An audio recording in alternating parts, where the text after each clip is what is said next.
पंचायत का नाम दिता जा रहा है। शुक्रिया उमेश, इस तमाम जानकारी के लिए। शंकर तुहाडा भी शुक्रिया।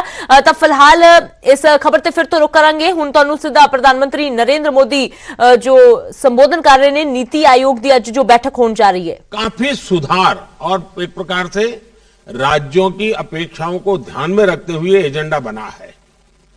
इस प्रक्रिया से गुजरने की वजह से इस बार गवर्निंग काउंसिल के एजेंडा पॉइंट्स बहुत स्पेसिफिक है और हमारी चर्चा को और सारगर्भित बनाएंगे। साथियों, पिछले कुछ सालों में हमने देखा है कि हमारे देश के गरीबों को एम्पावर करने की दिशा में बैंक खाते खुलने से, टीकाकरण बढ़ने से, स्वास्थ्य सुविधा बढ़ने से, मुफ्त बिजली कनेक्शन मिलने से, मुफ्त गैस कनेक्शन, मुफ्त शौचालय निर्माण की योजनाओं, उनके जीवन में, खास करके गरीबों के जीवन में एक अभूतपूर्व बदलाव नजर आ रहा है। देश में अभी हर गरीब को पक्की छत देने का अभियान भी तेज गति से चल रहा है। कुछ राज्य बहुत अच्छा परफॉर्म कर रहे हैं, कुछ राज्यों को अपनी गति बढ़ाने की आवश्यकता भी है। 2014 के बाद से देखें तो गांवों और शहरों को मिलाकर 2 करोड़ 40 लाख से ज्यादा घरों का निर्माण पूरा किया गया है। आपको मालूम है, देश के 6 शहरों में आधुनिक टेक्नोलॉजी से घरें बनाकर एक अभियान चल रहा है। एक आध महीने के भीतर भीतर नई टेक्नोलॉजी से तेजी से अच्छी क्वालिटी के मजबूत मकान बनाने की दिशा में देश के 6 शहरों में नए मॉडल तैयार होंगे। वो भी इस काम के लिए हर राज्य को ये उपयोगी होने वाला है।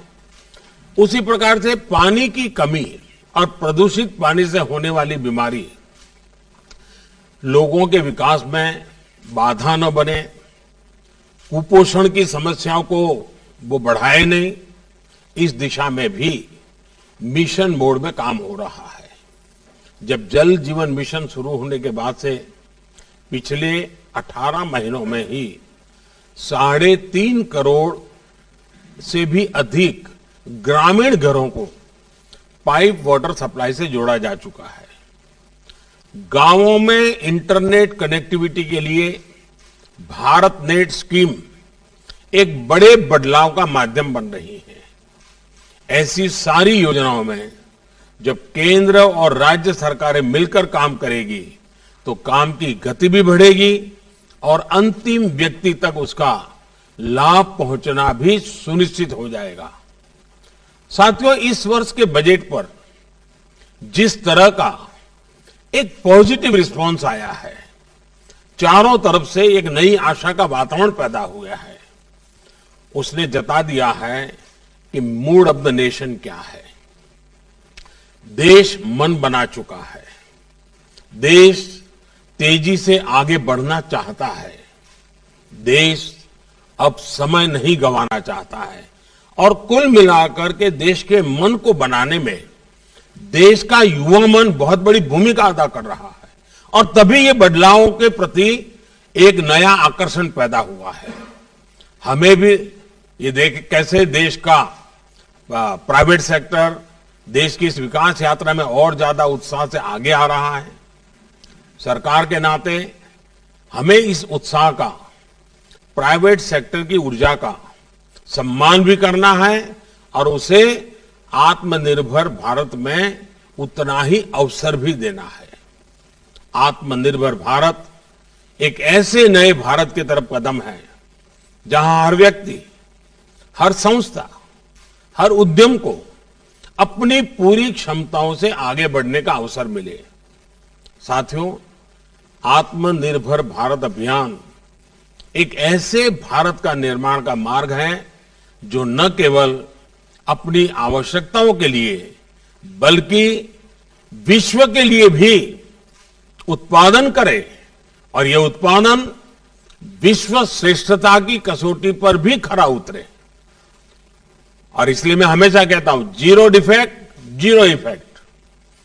भारत जैसा युवा देश, उसकी आकांक्षाओं को ध्यान में रखते हुए हमें आधुनिक इंफ्रास्ट्रक्चर का निर्माण करना होगा। इनोवेशन को बढ़ावा देना होगा, टेक्नोलॉजी का ज्यादा से ज्यादा प्रयोग करना होगा, शिक्षा कौशल के बेहतर अवसर उन्हें देने होंगे। साथियों, हमें अपने बिजनेस को, एमएसएमईज को, स्टार्टअप्स को और मजबूत करने की जरूरत है। हमारे हर राज्य की अपनी एक खूबी है, हर राज्य के हर जिले के पास अपना हुनर है, अपनी खासियत है, कई प्रकार के पोटेंशियल्स हम बारीकी से देखें तो नजर आते हैं। सरकार द्वारा देश को ये सैकड़ों जिलों के प्रोडक्ट्स को शॉर्टलिस्ट करके उनके वैल्यूएडिशन के लिए, मार्केटिंग और एक्सपोर्ट के लिए उन्हें प्रमोट किया जा रहा है। इससे राज्यों के बीच एक स्वस्थ स्पर्धा अभी प्रारंभ हुई है, लेकिन आगे बढ़ाना है। कौन राज्य सबसे ज्यादा एक्सपोर्ट करता है, अधिक से अधिक प्रकार की चीजें एक्सपोर्ट करता है, अधिकतम देशों में एक्सपोर्ट करता है, अधिक से अधिक मूल्य की चीजें एक्सपोर्ट करता है, और फिर जिलों में भी ये स्पर्धा कैसे बने और हम एक्सपोर्ट पर विशेष बल हर राज्य हर जिला कैसे दे। हमें इस प्रयोग को जिलों और ब्लॉक्स के बीच भी लेकर जाना है। हमें राज्यों के संसाधनों का पूरा इस्तेमाल करना होगा। राज्यों से होने वाला एक्सपोर्ट हमें आग्रहपूर्वक, और इसका हिसाब किताब हर महीना लेना चाहिए और उसको बढ़ाना चाहिए। पॉलिसी फ्रेमवर्क और केंद्र एवं राज्यों के बीच बेहतर तालमेल भी बहुत जरूरी है। अब जैसे हमारे यहां कोस्टल स्टेट है, मत्स्य उद्योग को, ब्लू इकोनॉमी को और मछली को विदेशों में एक्सपोर्ट करने के लिए असीमित अवसर है। हमारे कोस्टल स्टेट उसके लिए क्यों न स्पेशल इनिशिएटिव ले। देखिए, इकोनॉमी को बहुत बड़ा बल मिल सकता है, हमारे फिशरमैन को बहुत बड़ा बल मिल सकता है। मैं चाहूंगा कि आप इस बात से परिचित हैं कि केंद्र सरकार ने विभिन्न सेक्टर्स के लिए एक पीएलआई स्कीम शुरू की है। ये देश में मैन्युफैक्चरिंग बढ़ाने का बेहतरीन अवसर है। राज्यों को भी इस स्कीम का पूरा लाभ लेते हुए अपने यहां ज्यादा से ज्यादा निवेश आकर्षित करना चाहिए। कॉरपोरेट टैक्स की दरें कम करने का लाभ भी राज्यों ने बढ़ चढ़ करके उठाना चाहिए। आपने ऐसी कंपनियों का संपर्क करना चाहिए कि दुनिया में इतना कम टैक्स रेट जब किया गया है